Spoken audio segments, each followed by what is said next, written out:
Counselor Vethari had lived for 400 years. She had seen empires rise. She had watched them fall. She had signed treaties over the bodies of billions and called it diplomacy. Nothing prepared her for this. The Vreth ambassador stood in the center of the Galaxy Council chamber, his scales gleaming under the artificial lights. He was young, proud, his chest puffed out like a bird showing off feathers nobody asked to see. "Notice of species removal," he announced. "Sol 3, local designation, Earth." The chamber went quiet. Not the respectful quiet of attention. This was different. This was the quiet of 200 diplomats from 40 species, all holding their breath at once. Vethari felt her stomachs drop. The Vreth Dominion has identified a primitive species on the third planet of the Sol system, the ambassador continued. He was reading from a tablet, bored like he was announcing trade tariffs. They have not yet developed faster-than-light travel. Standard cleansing protocols will be applied. 40 dreadnoughts have been dispatched. He looked up, smiled. "This is a courtesy notification. No action is required from the Council." Silence. Vethari looked around the chamber. The Mallory delegate had gone pale blue, which meant terror. The Kreth ambassador was gripping his desk so hard his claws had left marks. Even the Voidwalkers, who felt nothing and cared about less, had stopped their eternal hovering to stare. Nobody spoke. So Vethari laughed. It came out broken, wrong. The sound of someone watching a child walk toward a cliff and knowing they could not stop it. The Vreth ambassador blinked. "Is something amusing, Counselor?" "How many shits?" she asked. 40 dreadnoughts, the full cleansing fleet. 40, she said it slowly, against Earth. Is that not sufficient? Vethari looked at him, really looked. He was so young, so confident. His species had spent 12,000 years as the apex predators of the Orion Arm.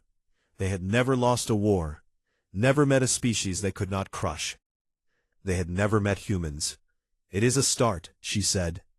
The ambassador frowned. "I do not understand."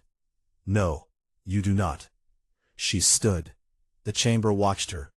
400 years of diplomatic service had taught her many things, but the most important was this.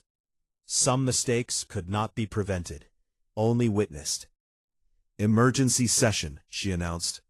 "Council members only, now." The doors sealed. The recording systems went dark. 40 species sat in a circle and stared at each other with the shared expression of people watching a disaster unfold in slow motion. "We have to warn them," the Mallory delegate said.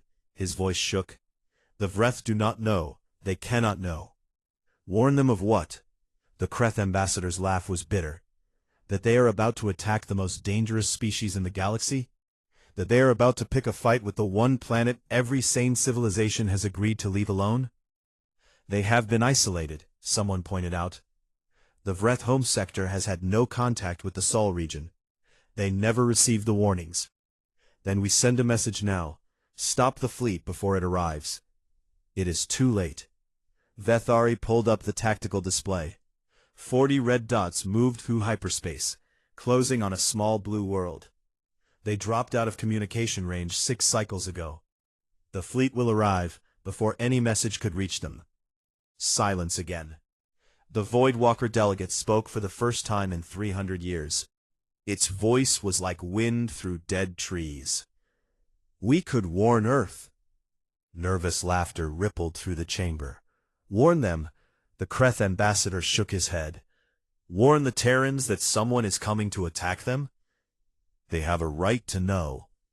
"They do not need to know." Vethari's voice was flat. "The Terrans do not need warning. They need an audience." More silence, heavier this time. "Then what do we do?" the Mallory delegate asked.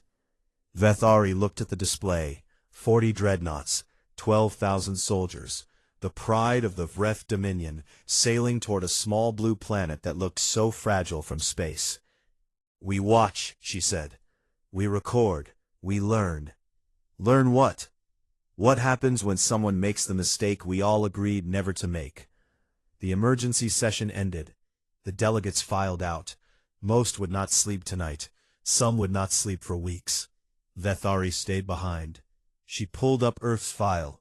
The council had been watching the humans for 2 centuries now, watching and waiting, and hoping they would never have to make contact. The file was thick, dense, full of data that made no sense until it suddenly made too much sense. Population, 8 billion. Average lifespan, 80 years. Natural weapons, none. Natural armor, none. Status, apex predator. She scrolled down. Social structure, tribal, aggressive, highly territorial. They had fought 2 global wars in the last century alone, not for resources, not for survival, for ideas, for pride, for revenge. They had split the atom and immediately used it to destroy 2 cities. Then they had built more, thousands more, ready to end their own species if anyone pushed too hard. They called it deterrence. She scrolled further. They had been to their moon, put a flag on it, left footprints in the dust, and came home like it was nothing. They were building machines to visit other worlds, not because they needed to, but because they wanted to see what was there. They kept pets, predators, wolves they had domesticated over thousands of years, until the wolves loved them. Cats that could kill them in their sleep, but chose not to, because humans fed them and scratched their ears. They formed pack bonds with anything, machines, animals, each other. And when something threatened their pack, they did not run. They fought. Vethari reached the bottom of the file, the section marked with red, the part no one talked about. Contact status, forbidden. Threat assessment. The text was redacted. Black bars covering words she was not cleared to read, even after 400 years. But there was a note, handwritten centuries ago by the first council observer to study humanity. They call their planet Dirt. They named their extinction events. They survived 5 of them. They keep going back to the places that killed them. They build cities on fault lines. They climb mountains that have frozen their ancestors solid. They swim in oceans full of things that eat them. They are not brave. Brave implies the absence of fear. They are afraid, always afraid. They do it anyway. Do not touch them. Do not contact them. Do not let them know we exist. Pray they never find us. Vethari closed the file. Somewhere in the void between stars, 40 dreadnoughts sailed toward Earth. 12,000 Vreth soldiers prepared for an easy conquest. Another notch in their empire's belt. They had no idea. She almost felt sorry for them. Almost. Fleet Commander Kethfor had conquered 200 worlds. He had burned civilizations that begged for mercy. He had watched species go extinct and felt nothing but satisfaction at a job well done. This mission was beneath him. The cleansing fleet dropped out of hyperspace at the edge of the Sol system. 40 dreadnoughts in perfect formation. The pride of the Vreth Dominion, assembled for what should have been a simple extermination. Kethfor stood on the bridge of his flagship and studied the tactical display. The 3rd planet hung in the void like a blue marble. 70% water. Oxygen-nitrogen atmosphere. 1 moon, bare and dead. Scan the planet, he ordered. His sensor officer worked the controls. Data filled the screens. Population centers lit up across the continents. Billions of life signs packed into dense clusters. 8 billion of them, Commander. No orbital defenses, no energy shields.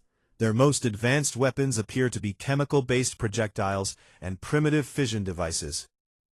Kethfor clicked his mandibles in amusement. Fission? They are still playing with atoms? Yes, Commander. They have not even achieved fusion yet. And their military? Fragmented. They have dozens of separate nations, each with their own forces. They appear to be— The officer paused, confused. They appear to be pointing weapons at each other, Commander, not at us. They are fighting themselves? Constantly, it seems. Our analysis shows they have not gone more than a few years without some form of armed conflict since they developed the ability to record history. Kethfor laughed, a deep rumbling sound that echoed through the bridge. They cannot even unite against an external threat. This will take 3 rotations, perhaps 2. He settled into his command chair. Standard procedure: destroy a population center to establish dominance, broadcast surrender terms, begin the cleansing. Simple, clean, efficient. Select a coastal city. 4 million population. Make it visible. The weapons officer locked targets. The main batteries charged with a hum that Kethfor had heard 1,000 times. The sound of victory. Fire. Light lanced down from orbit. A beam of concentrated plasma struck the planet's surface. The city vanished in a flash of white. The ocean rushed in to fill the crater. Kethfor waited. Any moment now, the panic would start. Governments would collapse, leaders would grovel, the survivors would offer anything, resources, territory, their own children, to make the burning stop. Any moment now. He waited and waited. Nothing. No surrender signals, no desperate pleas, no governmental collapse. Just silence. His communications officer spoke slowly. "Commander, we are receiving a transmission." "The surrender? I do not think so." The message played through the bridge speakers. A human voice. Calm, flat, cold. "Unidentified vessels in Earth orbit. You have committed an act of war against the United States of America and her allies. You have killed 4 million civilians. You have 30 minutes to surrender unconditionally before we respond. This is your only warning." Kethfor stared at the speakers. "They are threatening us?" "It appears so, Commander." "With what?" He spread his arms wide, gesturing at the fleet around them. 40 dreadnoughts, plasma cannons that can crack continents, shields that can withstand nuclear detonations. What do they possibly think they can do? His sensor officer made a small sound. Not quite a word, more like air escaping from a punctured lung. "Officer?" "Commander," her voice cracked. "They are launching." "Launching what?" "Everything." The tactical display changed. Red dots appeared on the planet's surface. 1, 10, 100, 1,000. They kept appearing. Missile silos opening across 3 continents, submarines surfacing in every ocean, aircraft scrambling from bases that had not existed on their scans moments ago, mobile launchers rolling out of hidden bunkers, firing, moving, firing again. The red dots climbed toward orbit. "How many?" Kethfor asked. "I cannot," the sensor officer's claws trembled. "I cannot count them all, Commander. Thousands, tens of thousands." "Impossible. They do not have the infrastructure for—" "They built it in secret, underground, in mountains, underwater." Her voice was rising toward panic. "They have been preparing for this for decades. They have been waiting for something to come from the sky, and they have been building weapons to kill it." Kethfor watched the swarm rise. The missiles were primitive. Chemical propulsion. No guidance systems worth mentioning. Fission warheads. Dirty, inefficient, brutal. And there were so many of them. "Point defense," he ordered. "All ships, target the incoming projectiles." The fleet opened fire. Plasma beams sliced through the void, detonating missiles by the hundred. The sky filled with small suns as warheads exploded harmlessly in the vacuum. But for every missile they destroyed, 2 more rose to take its place. "Commander," his tactical officer's voice was hollow, "at current rates, our point defense will deplete in 6 hours. The missiles will not stop coming for 12. Then we accelerate the bombardment, destroy their launch sites." "We are trying, Commander, but they are moving. The launchers are mobile.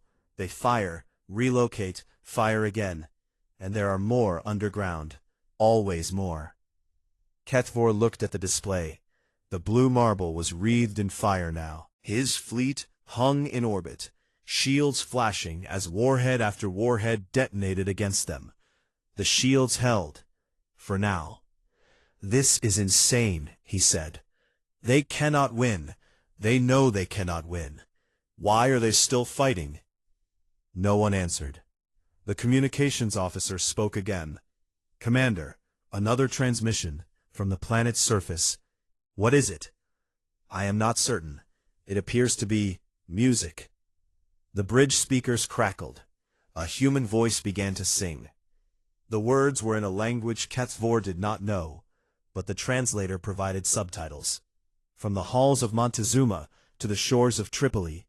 What is this?" "A war song, Commander. They are singing. We just killed 4 million of them. We are bombarding their cities. And they are singing?" "Yes, Commander." The missiles kept coming. HFY looked at the blue planet, the primitive, fragile, impossible planet.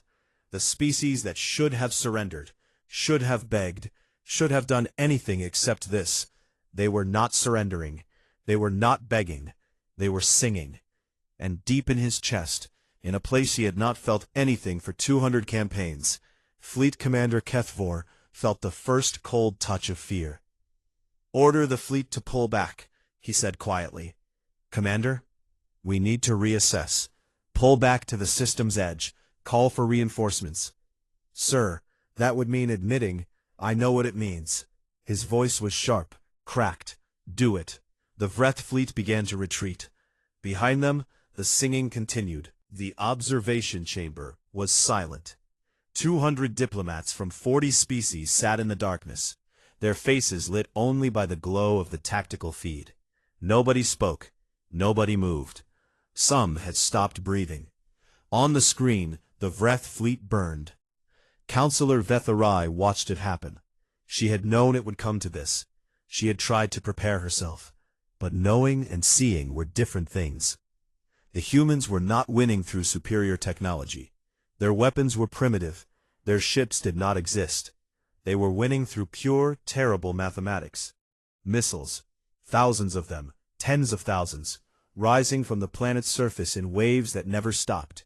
The Vreth point defense systems fired continuously, filling the void with plasma, destroying 99% of everything the humans threw at them. The remaining 1% was enough. Dreadnought after dreadnought went dark. Shields failed. Hulls cracked. 12,000 years of Vreth military superiority died in fire and silence. "How?" someone whispered. Vetharai did not look away from the screen. "They call it acceptable losses." "What does that mean?" "It means they calculated how many missiles it would take to destroy the fleet. They calculated how many of those missiles would be shot down, and then they built more. Enough to guarantee victory, even knowing most would never reach their targets. That is..." The Melarai delegates searched for a word. "Wasteful." "No." Vetharai's voice was flat. "That is human." On the screen, another dreadnought broke apart. The Kreth ambassador leaned forward. "They are retreating. The Vreth are pulling back." It was true. The surviving ships had turned away from Earth, accelerating toward the system's edge. 29 dreadnoughts remained. 29 out of 40. In 6 hours, the humans had destroyed a quarter of the Vreth cleansing fleet. With fission. With weapons that should have been obsolete before the Vreth even achieved spaceflight. "It is over," someone said. Relief flooded the chamber. "They are leaving. It is over." "No." Vethari pointed at the screen. "Look." The missiles had not stopped. New launch signatures appeared on the planet's surface, not from the military bases that had been firing before. From different locations, smaller sites, hidden installations that had remained silent during the first assault. Fresh missiles climbed toward the retreating fleet. "They are chasing them," the Kreth ambassador said, his voice cracked. "The Vreth are leaving, and the humans are chasing them. They cannot let them go." Vethari understood now. The logic was terrible and perfect. If the Vreth escape, they will return with more ships.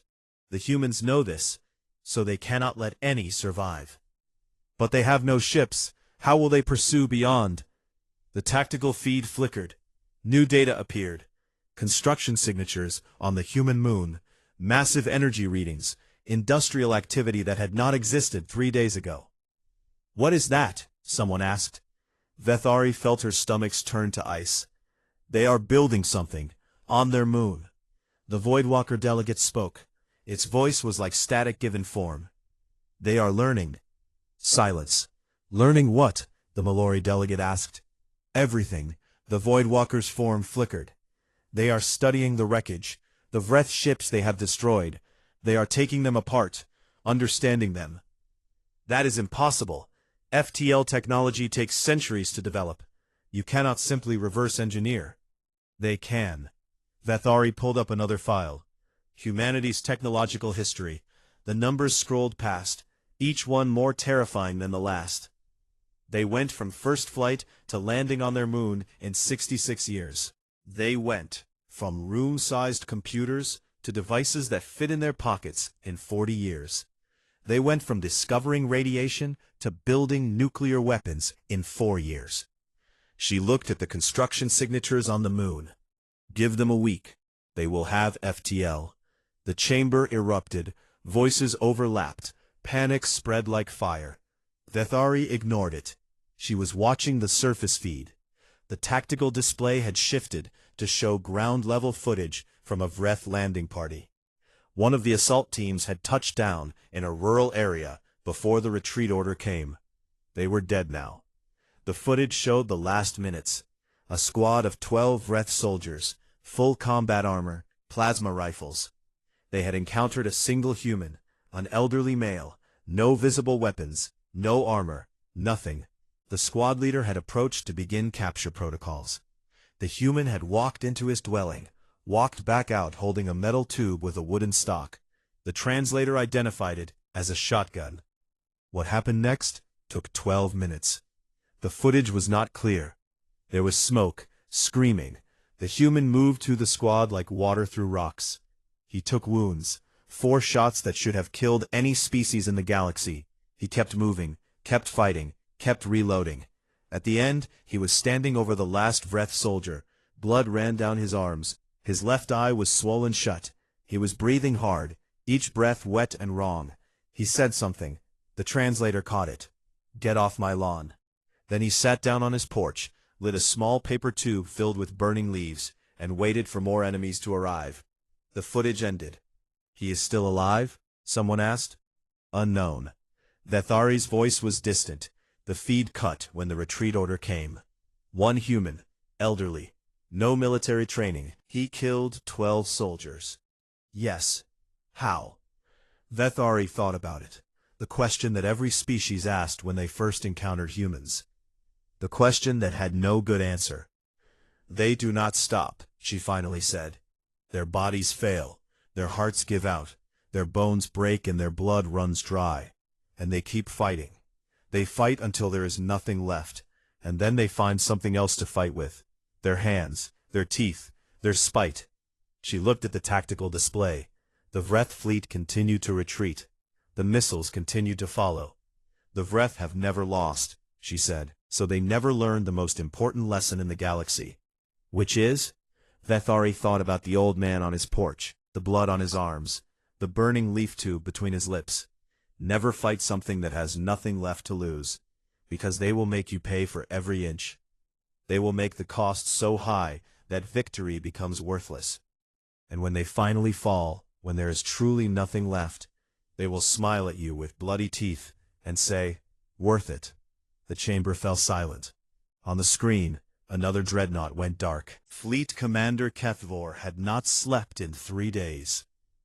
He stood on the bridge of his flagship, watching the tactical display with eyes that had stopped blinking. Around him, his crew moved like ghosts. Nobody spoke unless they had to. Nobody made unnecessary sounds. They were afraid. He was afraid. 29 dreadnoughts remained, 29 out of 40.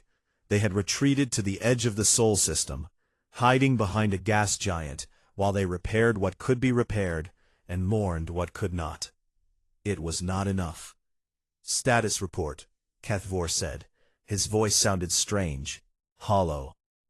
Shields at 60% across the fleet, Commander. Ammunition reserves critical. Point defense systems operating at 40% effectiveness. His tactical officer hesitated. We lost 3 more ships during the retreat. The missiles followed us for 18 hours. And now? The missiles have stopped. For now. Kethvor looked at the display. Earth hung in the distance, a blue speck against the black. Small, fragile, utterly terrifying. What are they doing? Building, Commander. The construction on their moon has accelerated. Our long-range sensors show... The officer trailed off. Show what? Shipyards, Commander. They are building shipyards. Kethvor closed his eyes. 3 days ago the humans had not even known faster-than-light travel was possible. Now they were building ships. How? They recovered wreckage from our destroyed vessels. They have been studying it, reverse engineering our technology. The officer's voice dropped. They learn fast, Commander. Faster than any species we have ever encountered. How fast? At current rates, they will have functional FTL drives within 4 days. 4 days, less than a week. A technology that took the Vreth 3 centuries to develop, and the humans were doing it in days. Commander, his communications officer spoke up. We are receiving a transmission from Earth. Kethvor felt his heart skip. A surrender? No, Commander. It is addressed directly to you. Play it. The bridge speakers crackled. A human voice filled the room. Female, calm, almost gentle. Fleet Commander Kethvor of the Vreth Dominion. My name is Admiral Chen Wei of the United Nations Defense Force. I am speaking to you on behalf of the human race. The voice paused. You came to our home. You killed 7 million of us. Cities we built over centuries, gone in seconds. Families we loved, turned to ash. Another pause, longer this time. We understand. You did not know what we are. You looked at our world and saw a primitive species, isolated and weak. You saw prey.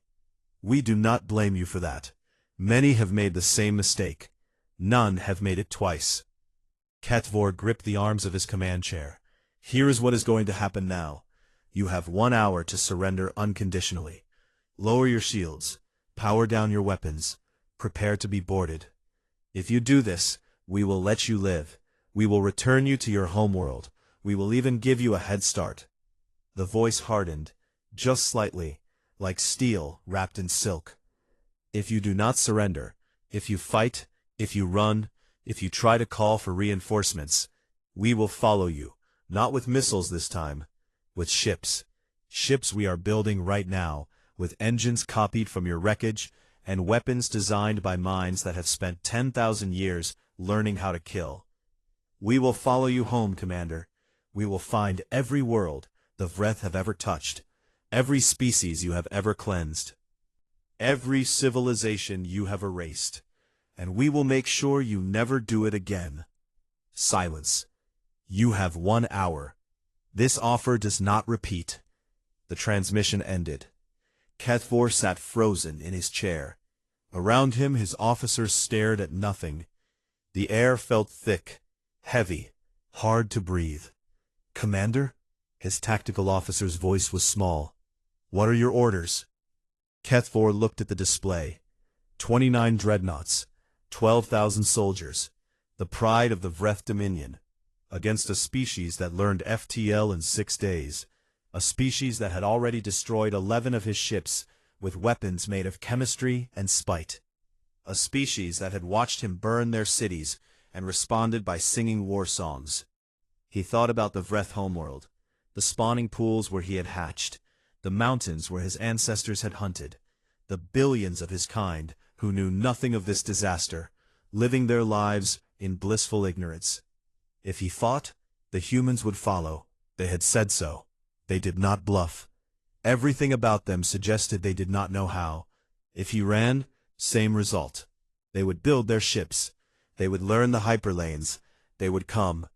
The only way to protect his people was to give the humans what they wanted. He hated it. Open a channel, he said. Commander? Open a channel. To Earth. His communications officer obeyed. The connection established. HFY took a breath that felt like swallowing glass. Admiral Chen Wei. This is Fleet Commander HFY. The words came out wrong. Broken. The Vreth Dominion accepts your terms. We are lowering our shields, powering down our weapons. We surrender. He said the word no Vreth had ever said. The word that had been purged from their language 10,000 years ago because it was considered unnecessary. Surrender. The humans' response came quickly. The same calm voice, the same gentle tone. Thank you, Commander. Boarding parties will arrive within the hour. Your crew will be treated humanely. You have my word. Your word? We do not lie, Commander. We do not need to. The channel closed. HFY sat in silence. His crew stared at him. Some looked betrayed. Others looked relieved. A few were crying. He felt nothing. No, that was not true. He felt something. A cold certainty settling into his bones. The Vreth had lost their first war. That was bad. The humans had won their first interstellar conflict. That was worse. Because now they knew they could win. And somewhere on that blue marble, in shipyards built from the wreckage of his fleet, humanity was learning to build faster-than-light engines, learning to travel between stars, learning that the galaxy was not as empty as they had believed. HFY looked at Earth one last time. He did not know what the humans would do next. Nobody did. They were unpredictable in ways that made his species' tactical algorithms useless. But he knew one thing with absolute certainty.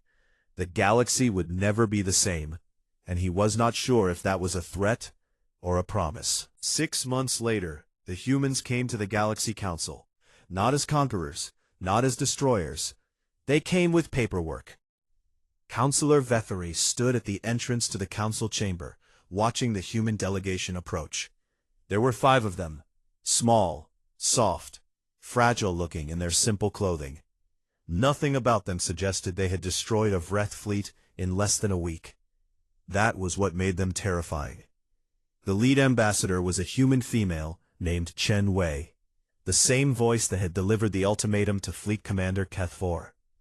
In person, she was shorter than Vethary had expected. Dark hair streaked with gray, eyes that had seen too much and decided to keep looking anyway. She was carrying a pot. Counselor Vethary? The human's voice was warm, friendly. I'm told you've been assigned as our liaison. I have. Vethary looked at the pot. What is that? A gift. Chen held it out. Inside was a small green plant with thick fleshy leaves. It's called a succulent. Very hard to kill. We thought it would be symbolic. Vethary stared at it. You destroyed a fleet of 40 dreadnoughts in 11 hours. You reverse-engineered faster-than-light travel in less than a week. She gestured vaguely, you terrify every species in this chamber. Yes. Chen's expression did not change. We know. And you brought me a plant? His name is Herbert. Vethary opened her mouth, closed it, opened it again. You named the plant? We name everything. It helps us bond. Another human stepped forward, a young male with nervous hands and a smile that kept twitching at the corners. He was holding a thermal container. We also brought coffee, he said. Have you tried coffee? It's a stimulant we make from beans. Most species find it mildly toxic, but we drink it every morning. Sometimes we drink it all day. Some of us cannot function without it. You drink poison. Every day, twice if we're stressed. Vethary looked at the plant, the poison drink, the 5 small humans standing in front of her like they were not capable of ending civilizations. Why, she finally asked. Why do you want to be part of this? The Galaxy Council, the treaties, the trade agreements. You could take it, all of it. You have the technology now, you have the will. Nobody could stop you. Chen's smile faded. Something old moved behind her eyes. Something tired. Counselor, we spent 10,000 years fighting each other. Wars over land, wars over religion, wars over ideas nobody remembers anymore. We are really, really good at it. She paused. And we are so tired. Tired. We don't want to fight anymore. We want to build things, explore, make friends. We want to see what's out there and share what we have. That's all we've ever wanted. She leaned forward. But if anyone makes us fight again, we will be the last thing they ever see. The words hung in the air. Not a threat, a statement of fact, like saying the sun was hot or water was wet. Vethari looked at the delegation, at the plant named Herbert, at the thermal container of mild poison that humans drank for fun. You are strange creatures, she said. We know. The council will be afraid of you. They will vote to admit you because they are terrified of what happens if they say no. We know that too. Does it bother you? Chen thought about it. A little. We would prefer to be liked, but we will settle for being respected. Fear is just respect with anxiety attached. The young male with the coffee nudged her. That's not quite. I'm paraphrasing. Vethari looked at the chamber doors. Inside, 200 diplomats from 40 species waited. Most had not slept well in months. The footage of the Vreth defeat had spread across the galaxy. Everyone had seen what humans could do. Now they would see what humans wanted. Follow me, she said, and try not to terrify anyone. No promises, Chen said, but we'll do our best. The vote was unanimous. Humanity was admitted to the Galaxy Council with full rights and privileges. Trade agreements were signed. Diplomatic protocols were established. A human embassy would be built on the Council's central station. It happened fast. Too fast. Nobody argued, nobody raised objections. Because nobody wanted to be the species that said no to humanity. Vethari watched it happen from her observation booth. 400 years of diplomacy, and she had never seen anything like it. The Galaxy Council, the most powerful governing body in known space, had just rolled over for a species that still measured its existence in thousands of years instead of millions. Not because they were conquered, because they were afraid of what would happen if they tried. After the ceremony, Chen found her in the corridor. Thank you, the human said, for your help today. I did nothing. The outcome was determined the moment you destroyed the Vreth fleet. Maybe, but you were kind. That matters. Vethari looked at her. Can I ask you something? Of course. The Vreth, they killed 7 million of you. They burned your cities, and you let them go. You returned them to their homeworld. She paused. Why? Chen was quiet for a long moment. Because we remember what we were. A long time ago, we did terrible things to each other. Genocides, ethnic cleansing. We erased cultures and called it progress. And we had to learn, slowly, painfully, that revenge doesn't fix anything. It just creates more people who want revenge. You forgave them? No, we will never forgive them. 7 million people, children, families. Her voice caught. But we chose not to become what they were. We chose to be better. That's the only way the cycle ever breaks. Vethari did not know what to say. Besides, Chen added, a small smile returning, we needed them to spread the word. The word? That humanity is watching. That we know the galaxy is full of species who think they can take what they want. And that if anyone tries to hurt an innocent civilization ever again, she let the sentence hang. We will come. The words were gentle, almost kind. They were the most terrifying thing Vethari had ever heard. Later that night, Vethari returned to her office. She sat at her desk and stared at the plant the humans had given her. Herbert. They had named it Herbert. She pulled up Earth's file, the one she had read 1,000 times in the past 6 months, the one that now seemed laughably incomplete. She deleted the old notes, started fresh. Contact status, active. Proceed with extreme caution. Threat assessment. She thought about it for a long time. Then she typed 3 words. Reclassified. Do not engage. Note. She stared at the blinking cursor. What could she possibly write that would capture what she had learned? They brought me a plant. They named it Herbert. They drink poison every morning and call it coffee. They spent 10,000 years learning to kill each other, and then decided to stop. They could have destroyed the Vreth. They chose mercy instead. They are the most dangerous species in the galaxy. They want to be friends. I do not know which of those facts frightens me more. She saved the file, closed it, looked out the viewport. Somewhere out there, human ships were crossing the void for the first time. Explorers, scientists, diplomats. A species that had been alone on their pale blue dot for 10,000 years, finally reaching out to touch the stars. They would make mistakes. All species did. They would stumble and fall and get back up, because that was what they did, what they had always done. And the galaxy would change. It was already changing.